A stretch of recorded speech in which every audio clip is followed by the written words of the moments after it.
그림 하나를 띄워주시겠습니까? 아마 어디선가 한 번쯤은 보셨을 만한 성구이겠습니다. 식당에서도 많이 보셨을 것 같고요. 개혁신방의 단골 말씀입니다. 이 말씀의 문맥은 고난당한 욥을 찾아간 친구 빌닷이 욥을 위로하겠다고 했던 말 중에 하나인데요. 사실은 나중에 욥기를 끝까지 읽어보면 하나님이 그 말을 틀렸다고 부정하십니다. 그러니까 어려운 고난 가운데 있는 친구를 찾아가서 빌닷이 뭐라고 했냐면, 친구야, 지금 좀 힘들지만 나중에 더 크게 쓰시려고 이렇게 하시나 봐. 그런 말 하지 말라는 거예요. 위로 안 된다는 거죠. 그렇게 위로하는 게 아니라는 것입니다. 똑같은 의미의 말씀을 이번엔 예수님이 두아디라 교회를 칭찬하면서 이렇게 말씀하신 적이 있습니다. 내 나중 행위가 처음 것보다 많도다.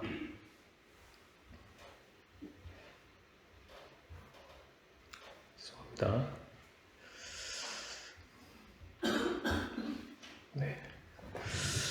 다시 한번 읽어볼까요? 시작. 내 나중 행위가 처음 것보다 많도다.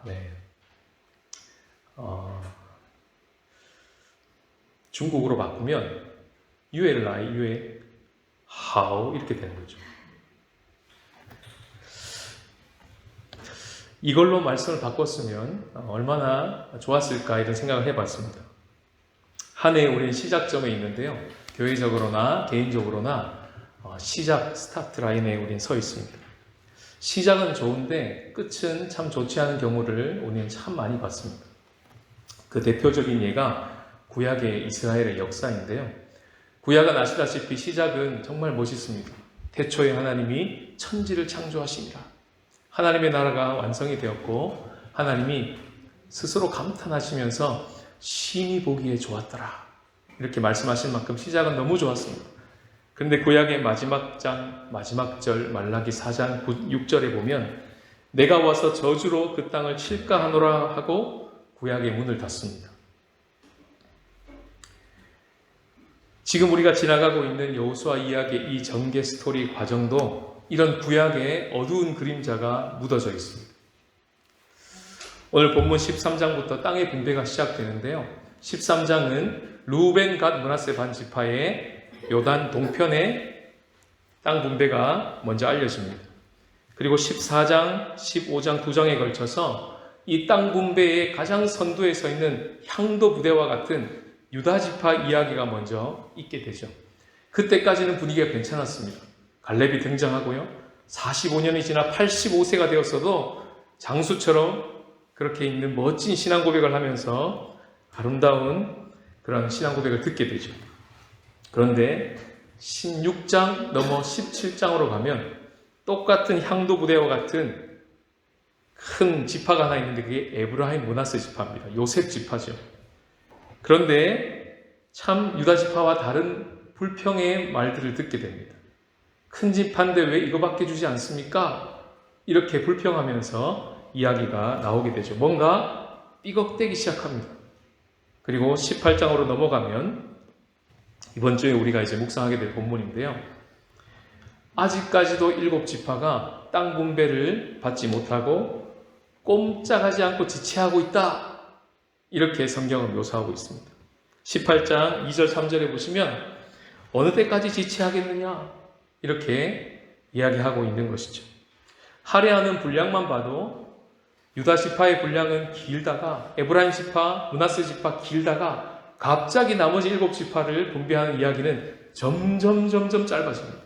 마지막 단 지파에 가면 짧게 기록하고 끝이 납니다. 단 지파 에피소드가 가장 마지막에 있는데요. 개역 개정 성경판에 보면 단 지파가 확장을 해서 헐몬산 북쪽까지 라이스 땅까지 올라간 것처럼 기록되어 있는데 오역입니다. 잘못 번역되었습니다. 그래서 새 한글 성경 또는 새 번역 성경이 그것을 바로잡아서 이렇게 번역했습니다. 그러나 단 자손은 그들의 땅을 잃었을 때, 지켜내지 못했을 때 정확하게 바로잡았습니다. 시작은 좋았으나 단지파에 가서는 어려운 모습을 그려내고 있는 이 구조를 여호수아는 우리에게 알려주고 있다는 것입니다. 여호수아의 첫 번째 독자가 누굽니까? 바벨론 포로기에 잡혀가 있는 나라를 잃은 한 형제였던 것이죠. 그들의 자리에서 보면 용두삼위 같겠습니다. 시작은 참 멋있었는데, 멋진 성전도 있었는데 지금은 다 해파되고 나라도 빼앗기고 그렇게 앉아있는 용두삼위와 같은 모습으로 있는 그때에 이 펜을 든 것이라고 했습니다. 새해 뭔가를 우리가 멋지게 다짐을 했는데 작심삼일에 그칠 때가 참 많습니다. 시작은 창대한데 나중은 미약하고 나중 행위가 처음 것보다 적게 되는 경우가 훨씬 많았습니다. 시작점에 있는 우리들에게 어떻게 하면 예수님께서 두아디라 교회를 칭찬하신 것처럼 나중 행위가 처음 것보다 많도다, 이렇게 될 수 있는 비결과 방법이 오늘 여호수아서에 기록되어 있습니다. 그래서 우리가 발견하고 주님의 메시지로 받고 순종하며 나갔으면 좋겠습니다. 첫 번째 메시지 다 같이 읽겠습니다. 시작. 말씀 앞에 서라. 13장 1절을 함께 읽겠습니다. 여호수아가 나이가 많아 늙음에 여호와께서 그에게 이르시되 너는 나이가 많아 늙었고 얻을 땅이 매우 많이 남아 있도다. 여기가 땅 분배의 시작점입니다. 오늘 본문을 보시면 제일 먼저 나와 있는 게 여호수아의 나이가 많다 이렇게 얘기합니다. 육신의 연약함, 늙어감, 쇠약해짐, 이것이 날이 갈수록 안 좋아지는 이유 중에 하나죠. 근데 하나님이 그걸 또 인정하세요. 하나님이 이르셔서 그래 너 나이가 많아 이렇게 말씀까지 해주십니다. 그리고 상황도 만만치 않다는 걸 하나님이 얘기해 주세요. 이렇게요. 얻을 땅이 그냥 많아가 아니고 매우 많아. 아직도 매우 많이 남아있어. 이런 분위기로 아마 하나님이 말씀하셨다면 그 다음 이어지는 예상 하나님의 음성은 그러니 너는 이제 한 걸음 뒤로 물러서 고생했어. 이제 내려놔. 이럴 것 같잖아요. 그런데 그렇게 이어지지 않습니다. 여호수아는 스스로도 그래 난 늙었어. 이제 육신이 연약해. 남은 가지가 너무 많아. 내가 하기엔 너무 벅차. 이제 그만둘 때도 됐어. 아마 필요 충분 조건이 다 갖추어진 그런 상황으로 여겼을 것 같습니다. 이 소리들에 꽁꽁 둘러싸여 있는 것 같아요. 실제로 본문 말씀이 앞뒤로 어려운 상황으로 꽁꽁 쌓여 있습니다. 그런데 우리는 다 읽어봤겠지만 여호수아는 거기서 그만두지 않고 계속 나갑니다. 어떻게 그럴 수 있었을까요? 이유는 그런 소리가 들려와도 그 모든 소리를 압도하는 소리 하나가 있었기 때문에 그렇습니다. 그것이 바로 오늘 본문의 1절에 그것을 둘러싸여져 있지만 가운데 있는 여호와께서 그에게 이르시되, 이 말씀입니다. 여호수아는 하나님의 말씀에 매여 있는 자였던 거예요. 육신에 매이지 않고 상황에 매이지 않은 자였습니다. 디모데후서 2장 9절을 우리 다 같이 한번 읽어보겠습니다. 시작. 복음으로 말미암아 내가 죄인과 같이 매이는 데까지 고난을 받았으나 하나님의 말씀은 매이지 아니하니라. 하나님의 말씀에 매이게 되면, 즉 하나님의 말씀을 우리가 날마다 묵상하고 그것을 지켜가게 되면 우리가 걸어가는 길이 평탄하게 되고 형통하게 된다고 하나님이 여호수아를 시작할 때부터 약속하셨습니다. 그것은 우리 공동체 주신 약속의 말씀이기도 하죠. 여호수아 1장 8절을 다 같이 읽겠습니다. 시작. 이 율법책을 내 입에서 떠나지 말게 하며 주야로 그것을 묵상하여 그 안에 기록된 대로 다 지켜 행하라. 그리하면 내 길이 평탄하게 될 것이며 내가 형통하리라. 이렇게 시작한 여호수아를 계속 읽으면 읽을수록 이와 같은 지점들이 엄청나게 반복되고 있다는 것을 발견하게 됩니다. 오늘 땅 분배를 하는 13장부터 19장까지만 해도 한 10번 정도가 이와 같은 말씀이 반복됩니다.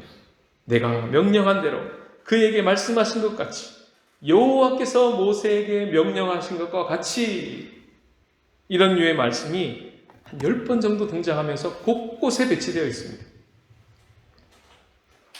무슨 말일까요? 이 말씀이 멈추어지지 않는 한 우리의 걸음은 멈추어질 수 없다는 것입니다. 우리가 걸어가는 길을 어떤 상황과 어려움과 악조건이 있더라도 계속해서 나갈 수 있는 것은 우리가 힘이 강해서가 아니라 상황이 만만해서가 아니라 하나님의 말씀하심이 끊이지 않고 계속해서 우리 가운데 부어지고 있기 때문에 나갈 수 있다는 것입니다. 매일 하나님의 한마디 말씀을 기다리면서 우리는 매일 식구들과 마을 식구들과 함께 말씀을 묵상하고 있죠. 바로 그 자리가 오늘 13장 1절에 나와 있는 여호와께서 그에게 이르시되 와 같은 바로 그 자리입니다. 그것이 실제가 되는 자리죠. 그 자리에 우리 나가서 하나님의 음성을 듣게 되면 나이가 많다고 하는 이 육신의 연약함을 넘어설 수 있는 하나님의 생기가 우리 가운데 흘러들어오는 시간입니다. 얻을 땅이 매우 많다라고 하는 그런 상황의 한계도 뛰어넘을 수 있는 새로운 힘과 능력이 공급되는 지점도 바로 거기입니다. 그래서 우리가 나가는 것입니다. 그래서 하나님의 말씀이 매이지 않는다는 것. 하나님의 말씀이 사람과 상황에 매이지 않는다는 것. 그리고 그 말씀이 우리 가운데 착상되고 떨어지고 그 말씀이 나를 해석해 주시고 그 말씀이 와닿기 시작하고 그 말씀과 내가 하나가 되기 시작하면 나도 말씀의 운명과 같이 사람과 상황에 매이지 않는다는 것을 경험하게 된다는 것입니다. 영적인 기류가 바뀌는 것이죠. 우리는 지금 이와 같은 은혜를 공동체적으로 함께 잘 누리고 계실 줄 압니다. 이 은혜 누림에 대해서 영적인 사각지대가 있다는 생각이 들었습니다. 우리 중에서요, 이 은혜를 함께 누리지 못하고 영적인 사각지대에 놓여있는 가장 대표적인 사람이 누굴까요? 바로 저입니다. 여러분들은 마을이 있으시죠? 저는 마을이 없습니다. 여러분들은요, 말씀을 하루 카톡하고 올리지 않으면 티가 나는 마을 안에 소속이 되어 있습니다.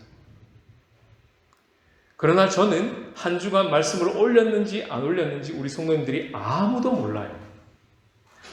말씀 앞에 섰을까요? 안 섰을까요? 에이, 그래도 목사님인데 섰겠지. 그런 믿음이 막 생기시죠? 그러나 여러분들이 모르신다는 겁니다.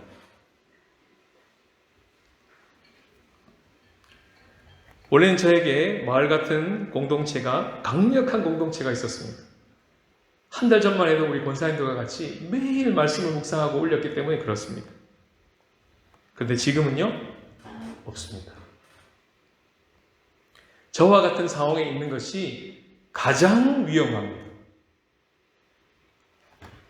땅을 분배하는 과정에 보셨을 때도 여호수아 혼자 땅을 분배하고 있지 않다는 것을 본문에서 확인하게 되는데요. 두 구절을 한번 띄워주시겠습니까? 공통점이 보이십니까? 이미 색깔을 칠해놔서 금방 아실 텐데 14장 1절에 땅 분배를 시작할 때도 19장 51절에 땅 분배가 마칠 때도 여호수아 혼자 있지 않고 제사장 엘르아살과 여호수아와 각 지파의 족장들 12명이 14명이 함께 그룹핑이 되어 땅 분배를 섬기고 함께 동력하고 있다는 모습을 그려내고 있다는 것입니다. 마치 삼위 하나님이 공동체를 이루어서 사역하고 계시는 모양새입니다. 우리로 치면 이 공동체가 어딜까요? 운영위원회입니다. 그래서 말씀을 준비하면서 우리 운영위원회 분들께 몇 분 안 앉아 계시지만 우리 운영위원회 분들께 꼭 녹화가 되겠죠. 운영위원회 분들께 부탁합니다. 목사를 살려주십시오. 목사를 이대로 방치하면 또는 목사가 이대로 있게 되면 목사 아니라 선교사 아니라 목사 할아버지라도 위험합니다. 시간이 지날수록 계속 시들어가고 메말라질 가능성이 굉장히 높은 상황 가운데 제가 이렇게 서 있습니다.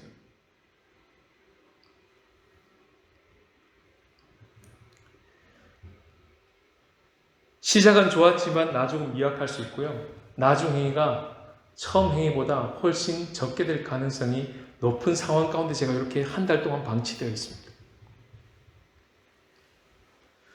운영위원회 분들께 부탁합니다. 저의 마을이 되어주십시오. 유집사, 김 권사님, 지금 딱 두 분 앉아 계십니다. 저의 마을이 되어주십시오.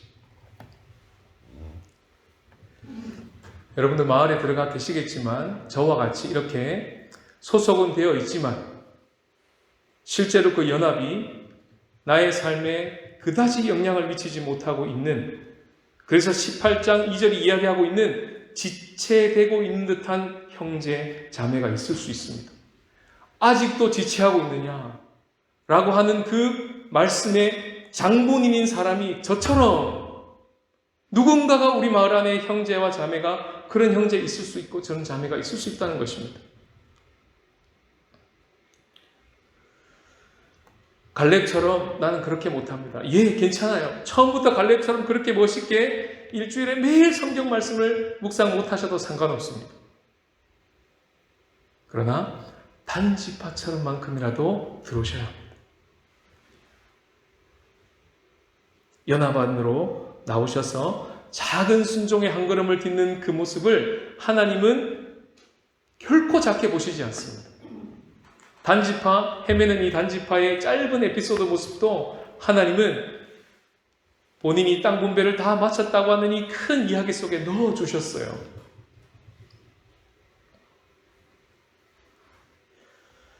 말씀 앞에 서라라고 하시는 이 하나님의 명령 뒤에는 내가 날마다 너에게 말하겠다 라고 하시는 주님의 약속이 담겨 있습니다. 여호와께서 그에게 이르시되 라고 하는 이것이 나에게 실제가 될 때, 나이 많음이라든가 과제 많음이라고 하는 이 사람과 상황이 주는 그 모든 어려움과 부대낌에도 포기하거나 밀리지 않고 그 말씀을 듣고 묵상하고 순종하는 그 자리에서 은혜 많음, 능력 많음이 계속해서 경험되어질 것이라는 것입니다. 거기로 나오라. 한 해의 시작보다 끝이 더 좋게 되는 능력의 자리는 바로 그 자리다. 여호수아를 써내려가면서 계속 강조하고 있는 겁니다. 목사님, 이건 했던 설교잖아요. 말씀 앞에 사람 맨날 했던 설교 또 하시네요. 예, 읽어보니 계속 강조하거든요. 어쩔 수 없어요. 말씀을 묵상하는데 주님, 했던 얘기 또 해야 되는데요. 마음속에 이런 마음을 주십니다. 선영아, 반복을 두려워하지 마라.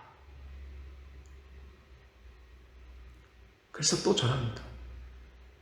말씀 앞에 서라. 그 자리에 설 때만 우리에게서 나올 수 없는 능력과 은혜가 계속해서 우리 가운데 부어질 수 있습니다. 두 번째 메시지를 한번 같이 읽겠습니다. 시작. 여호와 앞에 서라. 19장 51절은요, 땅 분배의 마지막 구절입니다. 다 같이 한번 다시 읽어보겠습니다. 시작. 제사장 엘르아살과 눈의 아들 여호수아와 이스라엘 자손의 지파의 족장들이 실로에 있는 회막문 여호와 앞에서 제비 뽑아 나눈 기업이 이러하니라. 이에 땅 나누는 일을 마쳤더라. 중심그룹이 보이시죠? 14명의 중심그룹이 땅 분배하는 일을 마쳤더라. 피니시. 완료했습니다. 이유가 뭘까요? 그들의 팀워크가 좋았어요? 그들이 가지고 있는 능력이 출중했어요? 그들의 성품이 탁월했어요? 아마 그랬을 겁니다. 그래서 뽑혔겠죠. 그러나 성경은 그렇게 얘기하지 않습니다. 성경은 그들이 마칠 수 있는 이유를 뭐라고 말하냐 하면 위치 선정을 잘한 것입니다. 그 위치가 어디입니까? 여호와 앞에 있습니다.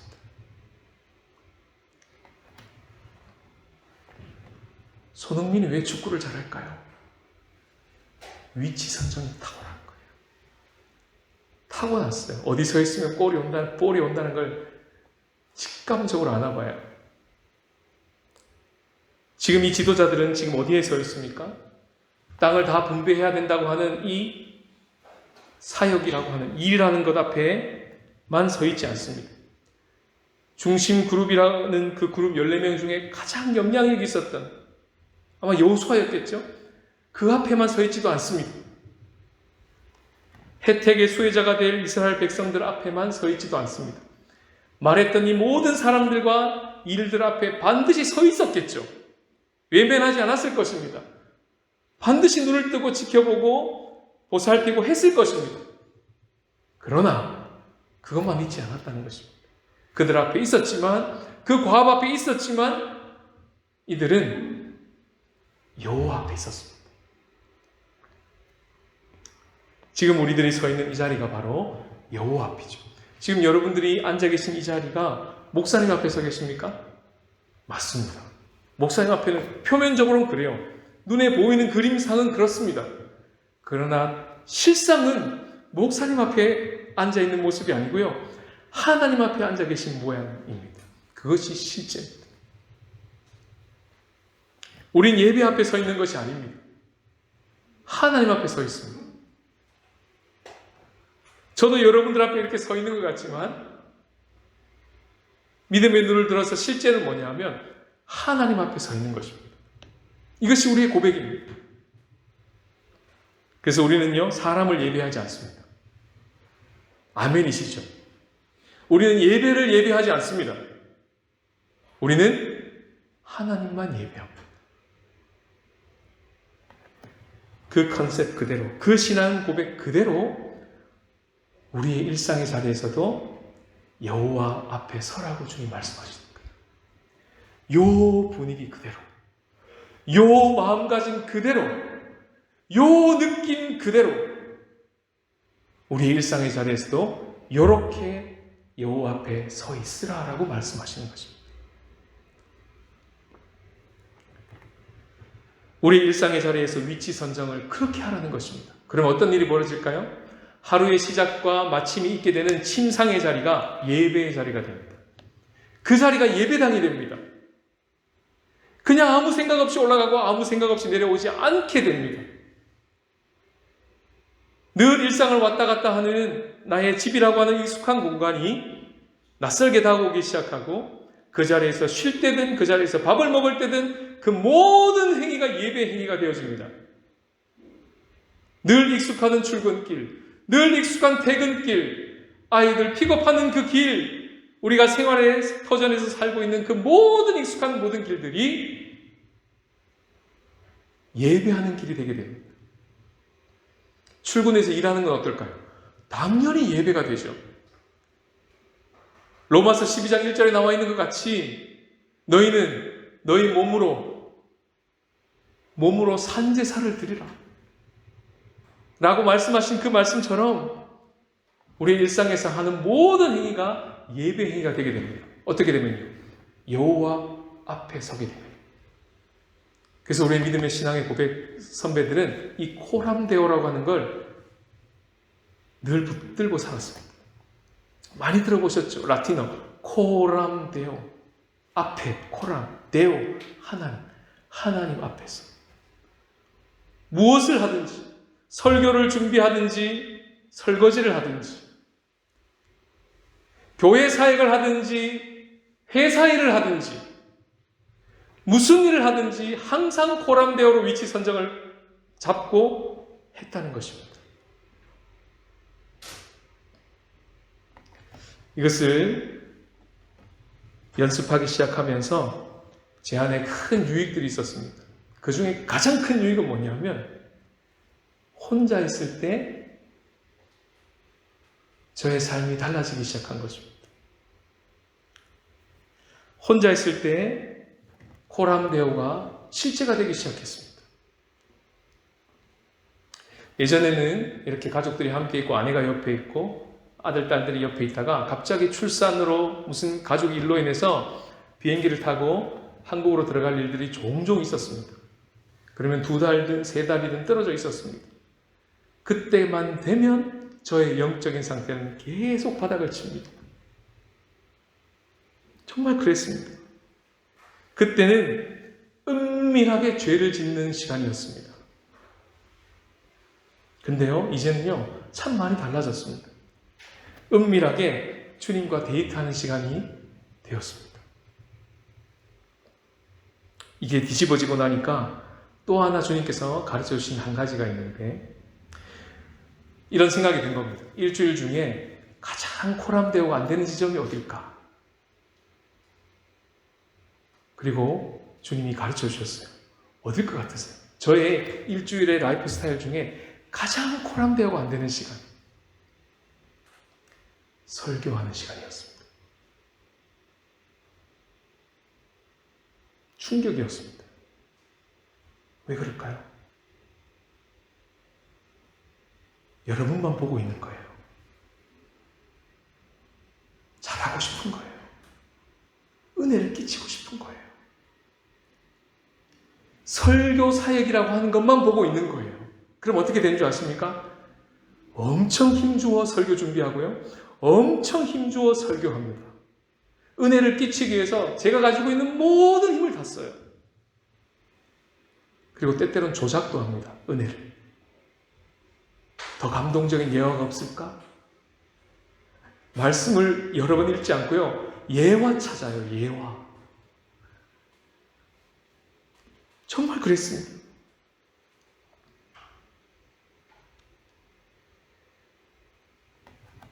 그러다가 주님께서 이 설교하는 이 자리도 여호와 앞에서 하는 것을 가르쳐 주시기 시작했습니다. 많이 좋아진 게 지금 이 모습이에요. 여러분 어떠십니까? 우리 목사님이 설교를 하면서 여호와 앞에서 하는 것처럼 느껴지십니까? 그런 의식이 있다는 게 감이 오십니까? 잘 안 오시나 봅니다. 네. 조금 더 코람데오를 연습을 해야 될 것 같습니다.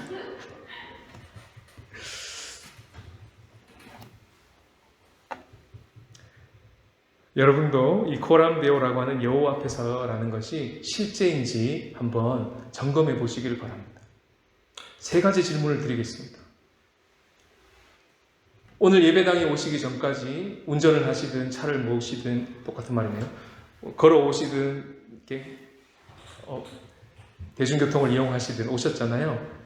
이 예배당으로 오시는 동안 코람데오, 하나님을 몇 번 정도 생각하셨습니까? 자, 2번째 질문입니다. 지금 예배 시간이 1시간 넘게 지나가고 있습니다. 자, 예배 드리는 동안 하나님을 얼마나 의식하고 계셨습니까? 3번째 질문입니다. 이제 예배가 끝나고 집으로 돌아가실 겁니다. 다시 익숙한 일상의 자리로 돌아가실 때 얼마나 하나님이 생각이 나십니까? 그것이 우리의 코람데오의 지수의 실제입니다. 이 여호와 앞에서라고 하는 오늘 주신 한마디 주님의 말씀, 이 말씀은 여호수아 전체에 9번 나옵니다. 그런데 땅을 분비하는 오늘 이 18장과 19장에만 4번이 나옵니다. 보여주셔요. 18장 6절, 8절, 10절에 그리고 오늘 본문 19장 51절까지 총 4번에 걸쳐서 여호와 앞에서, 여호와 앞에서, 여호와 앞에서, 여호와 앞에서 거기서 했다고. 거기서 땅 분배를 계속 해냈고 마쳤다고 성경은 이야기하고 있는 것이죠. 이것이 어떻게 우리에게 더욱 실제가 될 수 있을까요? 본문 속에 해답이 있습니다. 여호수아가 어떻게 지체하고 있는 7 지파들을 향해서 그들이 여호와 앞에 설 수 있도록 그것을 함께 섬기고 동역하고 있는 이 중심 그룹된 14명의 지도자가 어떻게 여호와 앞에 설 수 있도록 돕고 있는지를 보면 되는 것이죠. 어떻게 돕고 있습니까? 공개된 자리로 초대하고 있습니다. 어떻게 해요? 그림을 그려오라는 겁니다. 땅을 돌아다니면서 지도를 그려오라는 것입니다. 며칠까지 3명을 뽑아 언제까지 그림을 그려 실로에 있는 이 회막 여호와 앞으로 들고 오십시오라고 여호수아가 명령함으로 그들을 섬기고 있습니다. 이것은 이런 것입니다. 주보에 2월에 다음 달 대표 기도자 4분이 딱 올라갑니다. 그럼 어떻게 될까요? 자기가 담당해야 될 주관이 딱 정해지죠? 이러면서 여호와 앞으로 나가도록 돕는 겁니다. 대표 기도를 맡는 주관은 좀 다르지 않으십니까? 한 집사님 어떠셨습니까? 이번 주? 좀 마음가짐이? 그래, 다르죠. 감사합니다. 다르다고 말씀해 주셔서. 그러실 것 같아요. 내가 이번 주 대표 기도네? 그러면 마음가짐이 달라져요. 그렇게 여호수아가 성도를 섬긴 것입니다. 여러분, 12월 25일까지 주님께서 새 약속의 말씀을 주실 텐데요. 그거 받아서 오십시오. 여호수아가 이렇게 섬겼던 거예요. 그래야 여호와 앞에서라고 하는 말이 뜬구름 잡는 얘기가 아니라 실제 내 삶의 실제가 되기 때문에 그랬습니다.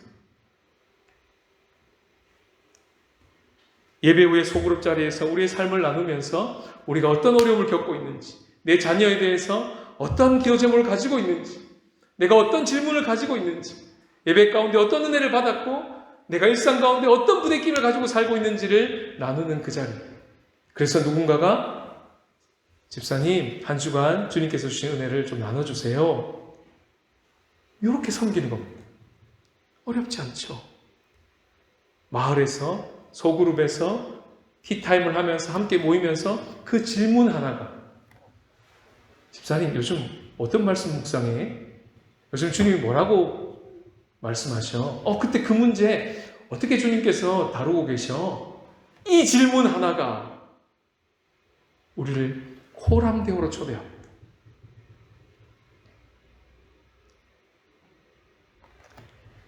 저에게는요, 이 여호와 앞에서라고 하는 이것이 실제되게 하는 좋은 그룹을 저는 가지고 있습니다. 자랑이에요. 뭐냐 하면 권사님 그룹입니다. 임직자 모임은 작년 말로 끝이 났죠. 그리고 매일매일 묵상하는 나눔은 끝이 났습니다. 마을로 흩어졌습니다. 그러나 우리 권사님과는 마지막 흩어지면서 이런 약속을 했습니다. 권사님, 3개월 후에 우리는 다시 모일 겁니다.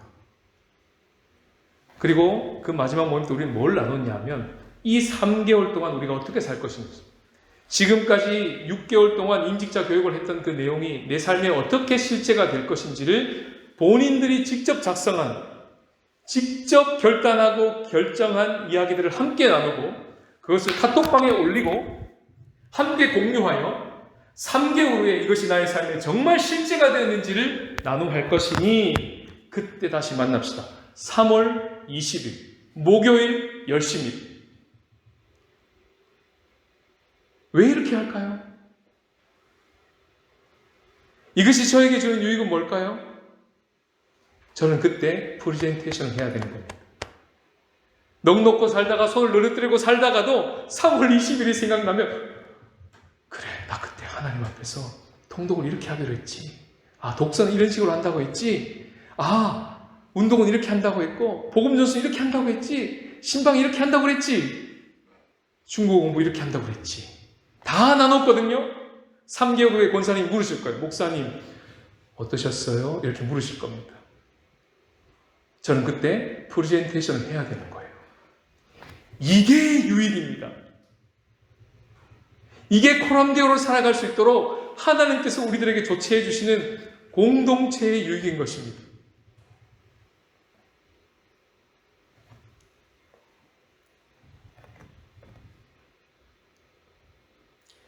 (3개월에) 동그라미 하나를 붙여볼까요? 30년 후에 그래도 살아계실 확률이 많으시기 때문에 한 50년 올려볼까요? 50년 후에 프레젠테이션을 해야 될 때가 올걸요? 반드시 올 것입니다. 그때 뭐라고 말씀하시겠습니까? 주님 앞에 서서 너 어떻게 살았어? 이 땅에 내가 너를 보냈는데 어떻게 살았니? 이 질문이 나 앞에 왔을 때 뭐라고 말씀하시겠습니까? 준비하고 계십니까? 그거를 날마다 준비할 수 있도록 고랑대오로 살았다는 거예요.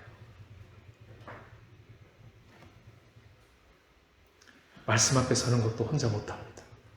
목사도 못합니다. 여호와 앞에 서는 것도 혼자 못합니다. 선교사도 못합니다. 함께 할 때만 가능합니다. 그때 날이 갈수록 시들지 않고 더욱 생기 넘치는 풍성한 삶이 실제로 누려지는 것입니다. 말씀을 맺겠습니다. 말씀이신 하나님, 그분이 육신이 되어 이 땅 가운데 오신 분이 예수님이십니다. 그 예수님은 이 땅 가운데서 말씀으로 산다는 것이 무엇인지를 실제로 프레젠테이션, 보여주셨고, 그분이 우리를 대신하여 죽으시고, 그분은 영으로 성령으로 우리 가운데 오셔서 우리 안에서 이제 친히 말씀하시게 되셨습니다. 여호와께서 그에게 이르시되가 날마다 우리 가운데 부어지는 은혜가 된 것이죠. 예전엔 그렇지 않았습니다. 특정 지도자에게만 주어졌습니다. 특정 제사장에게만 하나님이 말씀하셨습니다. 그분을 통해서만 들어야 했습니다. 그러나 이제는 우리가 제사장이 되었습니다. 우리가 교회가 되었고 성도가 되었습니다. 이젠 직접 들을 수 있게 되었습니다.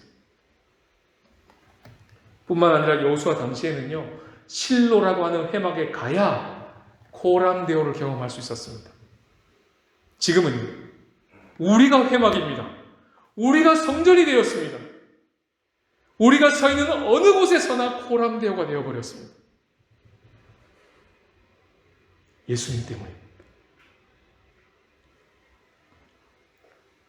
여호수아와 그의 백성들이 경험해보지 못한 수준으로 말씀 앞에서, 여호와 앞에서 설 수 있도록 되어진 이 놀라운 조치는 그리스도 때문에 가능한 것입니다.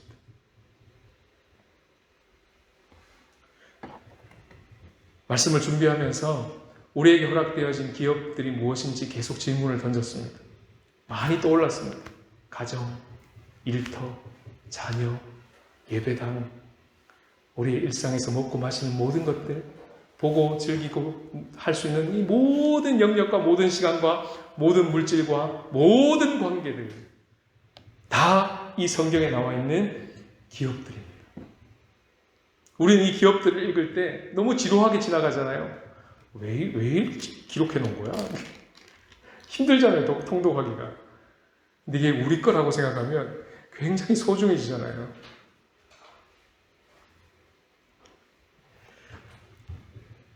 우리에게 이미 주신 기업들을 낯설게 바라보라는 마음을 주세요.